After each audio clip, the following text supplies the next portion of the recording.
सभी को कार्तिक पूर्णिमा की हार्दिक शुभकामनाएं। आज सुनिए कार्तिक पूर्णिमा के दिन सुनी जाने वाली कथाएं। कार्तिक पूर्णिमा की पौराणिक कथा के अनुसार तारकासुर नाम का एक असुर था, जिसके 3 पुत्र थे, तारकाक्ष, कमलाक्ष और विद्युन्माली। जब भगवान शिव के पुत्र भगवान कार्तिकेय ने तारकासुर का वध कर दिया, तब उसके तीनों पुत्रों ने बदला लेने के लिए दिन रात कठिन तपस्या करना प्रारंभ कर दिया। उनकी कठिन तपस्या से प्रसन्न होकर एक दिन श्री ब्रह्मा जी ने उन तीनों को वरदान मांगने के लिए कहा, तो उन्होंने अमर होने का वरदान मांगा। ब्रह्मा जी ये बात अच्छी तरह से जानते थे कि अगर उन्हें यह वरदान दे दिया गया तो वे अपनी शक्तियों का केवल दुरुपयोग ही करेंगे और सभी को परेशान करेंगे। इसलिए उन्होंने ये वरदान देने से इनकार कर दिया। श्री ब्रह्मा जी ने उनसे कहा कि तुम लोग इसकी जगह कोई अन्य वरदान मांग लो।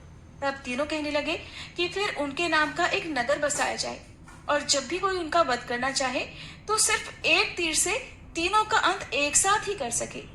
तब श्री ब्रह्मा जी ने तथास्तु कहकर उन्हें वह वरदान दे दिया। वरदान प्राप्त करने के बाद तारकासुर के पुत्रों ने तीनों लोगों पर अधिकार कर लिया और देवताओं पर अत्याचार करने लगे। उनके अत्याचारों से परेशान होकर सभी देवतागण भगवान शिव की शरण में गए और उन तीनों का वध करने की प्रार्थना की। तब महादेव जी ने विश्वकर्मा जी से एक दिव्य रथ का निर्माण करवाया और सभी देवताओं ने अपना अपना अंश उस दिव्य रथ को प्रदान किया। तब उस दिव्य रथ पर सवार होकर भगवान शिव उन तीनों का वध करने निकल पड़े। देवताओं और राक्षसों के बीच भयानक युद्ध चल रहा था। युद्ध के दौरान जब तीनों राक्षस एक सीध में आए और जब अभिजीत मुहूर्त हुआ, उस समय भगवान शिव ने एक तीर से तीनों का वध कर दिया। कहा जाता है कि तभी से भगवान शिव को त्रिपुरारी कहा जाने लगा। उन तीनों के अत्याचारों से मुक्त होने की खुशी में देवताओं ने देव दिवाली मनाई, दीप जलाकर खुशियां मनाई। इसी कारण से कार्तिक पूर्णिमा को त्रिपुरारी पूर्णिमा और देव दिवाली के रूप में भी मनाया जाता है, क्योंकि जिस दिन भगवान शिव ने त्रिपुर नाम के राक्षस का वध किया था, वह दिन कार्तिक पूर्णिमा का दिन था। अब सुनिए भगवान विष्णु के मत्स्य अवतार की कथा।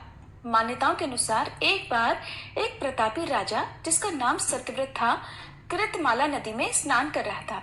स्नान के पश्चात जब सूर्य देव को तर्पण के लिए उसने अपने हाथ उठाए तो उसकी अंजलि में एक छोटी सी मछली आ गई।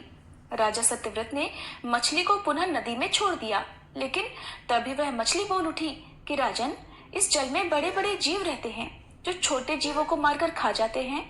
कृपया मेरे प्राणों की रक्षा कीजिए। तब सत्यव्रत के हृदय में उस मछली के लिए दया उत्पन्न हुई और वह उस मछली को अपने कमंडल में रखकर अपने घर ले आया। अगली सुबह जब सत्यव्रत नींद से उठा, तब मछली का शरीर इतना बड़ा हो चुका था कि कमंडल भी छोटा पड़ने लगा।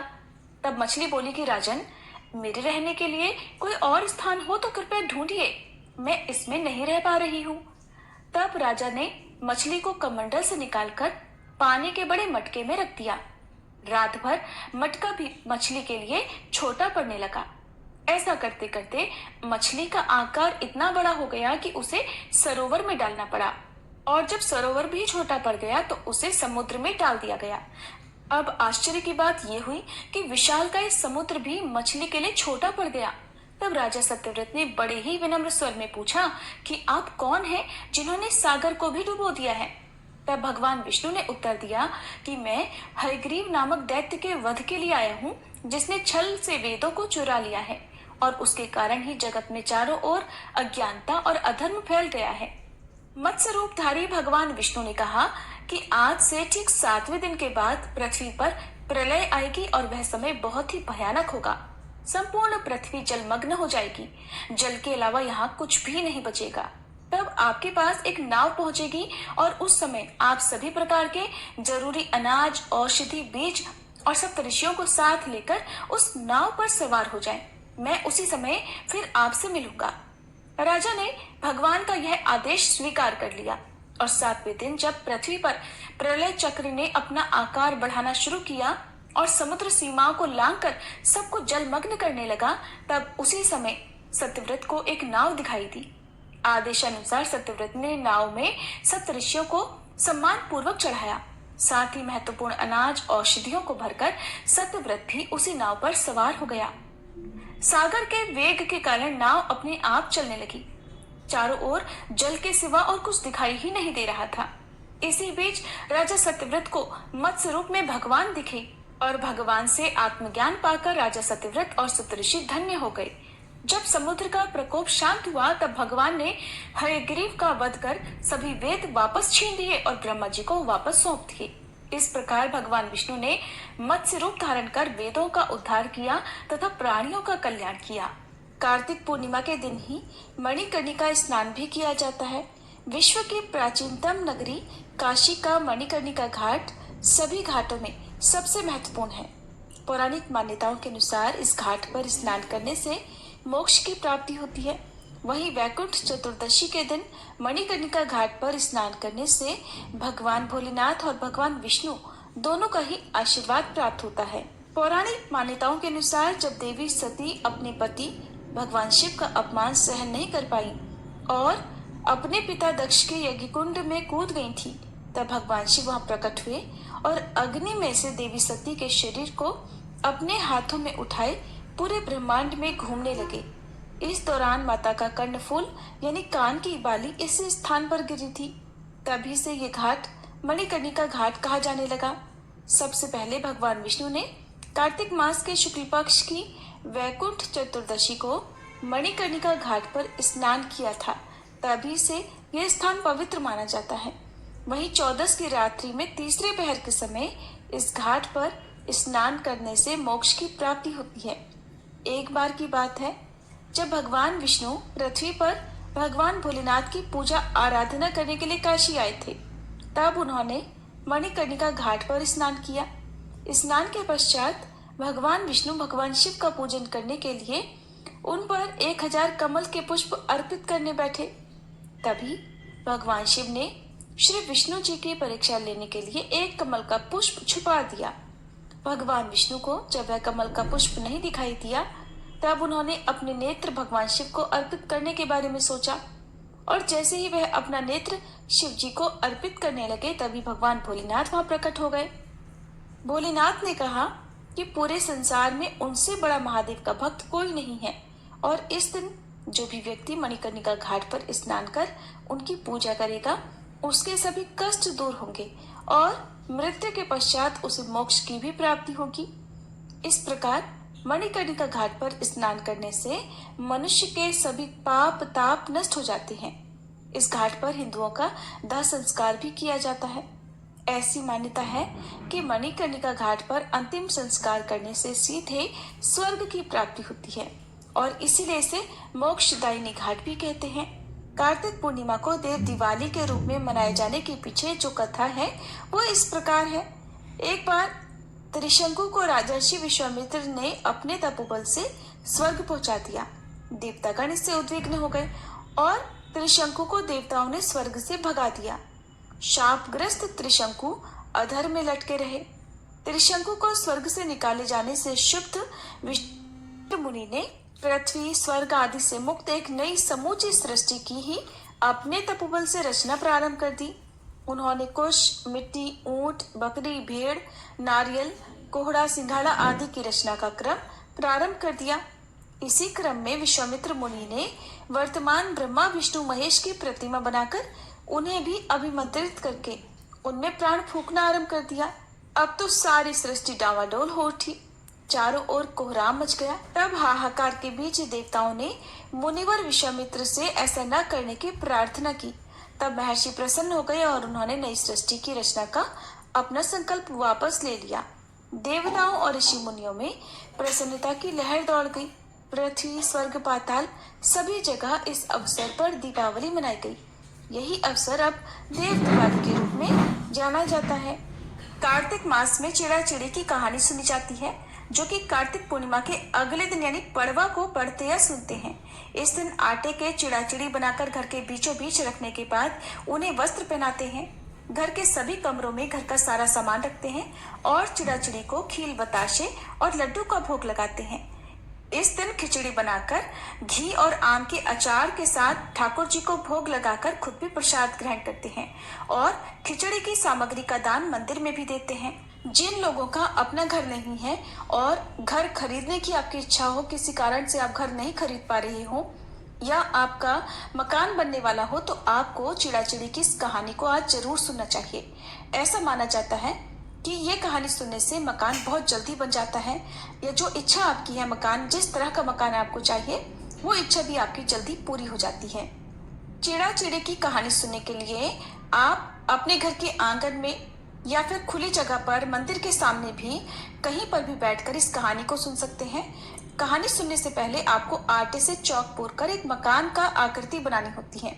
मकान की आकृति आप जिस तरह से भी, मकान की आपकी इच्छा है, आपके सपने हैं, जितने कमरे आप चाहते हैं उस तरह से आप एक मकान की आकृति बना लीजिए। छोटा या फिर बड़ा, जैसा भी घर आप चाहते हैं उस तरह का घर आप जमीन पर बना लीजिए। फिर आटे को गूंथ कर, उसमें आपको नमक या हल्दी नहीं डालनी है, केवल सादे आटे को पानी से गूंथ कर आपको चिड़ा चिड़िया का एक रूप बनाना है, केवल आकृति बनानी है। लगना चाहिए कि आपने चिड़ा चिड़िया बनाए हैं। तो चिड़ा चिड़ी की आकृति बनाने के बाद आप उसे, जो मकान आपने जमीन पर बनाया है, आकृति बनाई है, उसके ठीक बीचों बीच आपको रख देना है। अब आपने आटे से जो भी कमरे की आकृति बनाई है, जितने भी घर बनाए हैं आपने उस आकृति में, सभी में आपको कुछ न कुछ भर कर रखना होता है, खाली नहीं छोड़ना होता है। तो आप इन कमरों में खील बताशे रख सकते हैं। एक दिया जलाकर आपको घर के बीचों बीच चिड़ा चिड़ी के सामने रखना है। पूजा करने के लिए आपको 4 मिट्टी के दीपक भी चाहिए। हो सके तो घी के दीप जलाएं, नहीं तो आप तिल के तेल के दीपक जला सकते हैं। 5 दीपक में से एक दीपक तो आपने चिड़ा चिड़ी के सामने रखा, यानी घर के बीचों बीच रखा है। बाकी आप चारों कोनों में, चारों दिशाओं में एक एक दीपक जलाकर रखें। इस समय चिड़ा चिड़ी को खिचड़ी का भोग भी लगाया जाता है। तो खिचड़ी आप मूंग की दाल की, चाहे हरी या फिर पीली दाल की, मूंग की खिचड़ी बनाकर रखें। सभी को तिलक लगाएं। जितने भी कमरे आपने बनाए हैं उन सभी का तिलक करें, और घर के मुख्य द्वार पर आपको तिलक लगाना है। जो आकृति बनाई है उसके मुख्य द्वार पर आपको तिलक लगाना है। सभी का पूजन करने के बाद आपको चिड़ा चिड़ी की कहानी सुननी चाहिए। चिड़ा चिड़ी की कहानी इस प्रकार है। एक बार 4 चिड़िया थी, चारों कार्तिक स्नान करती थी।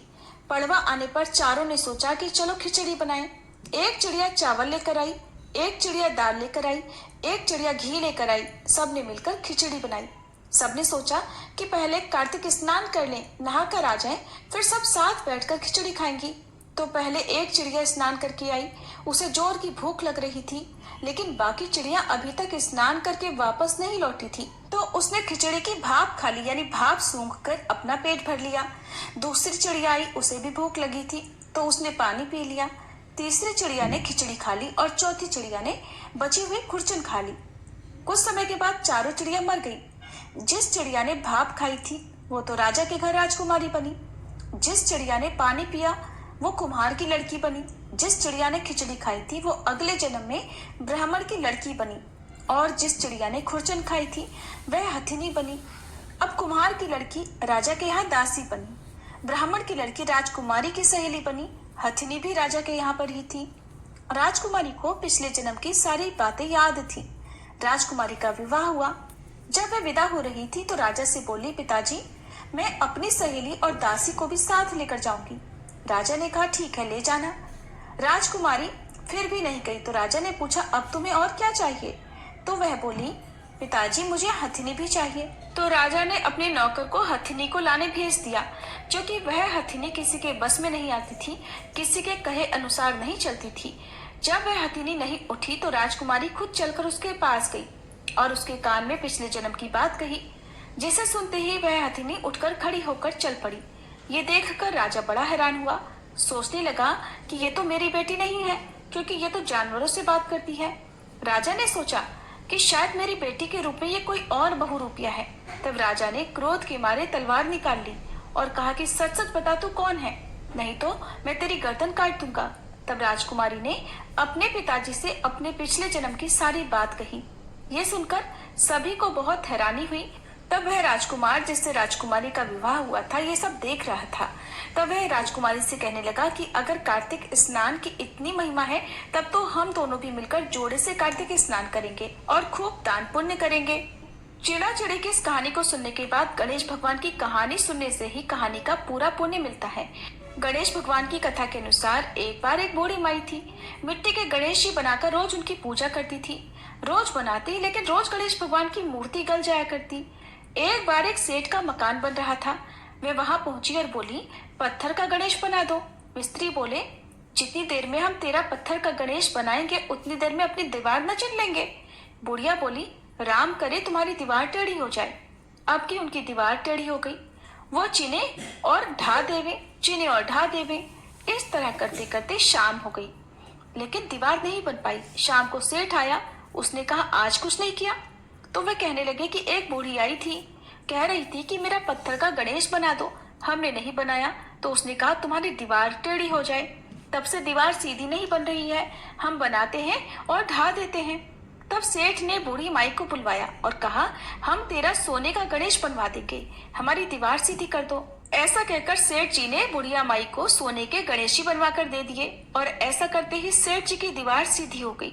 जैसे सेठ की दीवार सीधी की हे गणपति, वैसे ही सबकी करना। कथा को कहते सुनते और हुंकारा भरते सभी के कार्य सिद्ध करना। बोले गणपति भगवान की जय। ये थी आज की कहानी। आपको कैसी लगी कमेंट बॉक्स में जरूर बताइएगा।